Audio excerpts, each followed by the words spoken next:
Sous les premières lueurs du jour, ces bénévoles travaillent au diapason. Tous plantent de petits arbustes dans ce champ de Villeneuve-d'Ascq. Et il n'y a pas d'âge pour s'y mettre. Tu plantes l'arbuste, tu réenterres tout. Après, on aplatit la terre autour pour que ça fasse une sorte de cruche, pour que l'eau vienne dans le trou. Après, ça va devenir des grands arbres. Et ça pourra nous... C'est mieux pour la planète. Et en plus, ça absorbe le CO2. À l'origine de cette plantation, l'association Écrivains des Hauts-de-France. Une démarche qui a du sens dans leur métier. C'est un cycle en fait, puisque en fait avec les arbres on fait le papier sert à l'écrivain, et l'écrivain plante des arbres. Donc la boucle est bouclée. Voilà.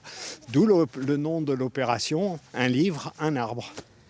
Et ici, les essences sont locales, issues d'une pépinière de Bailleul. On a du Troène d'Europe, de l'orme champêtre, ici. On a du noisetier. Le mieux, c'est de diversifier au maximum les plantations.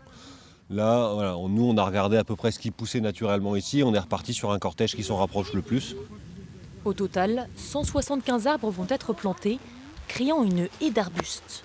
Pour l'éleveur, propriétaire du terrain, c'est une très bonne nouvelle. Quand les vaches sont en prairie, elles se montent bien à l'abri parce que avec les années de sécheresse aujourd'hui, ils ont de l'ombre. Et quand il y a des tempêtes ou des vents, vous allez voir les troupeaux de vaches qui vont changer de coin selon l'orientation du vent et se mettre à l'abri de la haie. Et s'il n'y a pas de haie, ils ne savent pas se mettre à l'abri. Donc il n'y a pas d'ombre. Pour voir ces arbres grandir, il faudra être patient. Ils verront le jour d'ici une quinzaine d'années.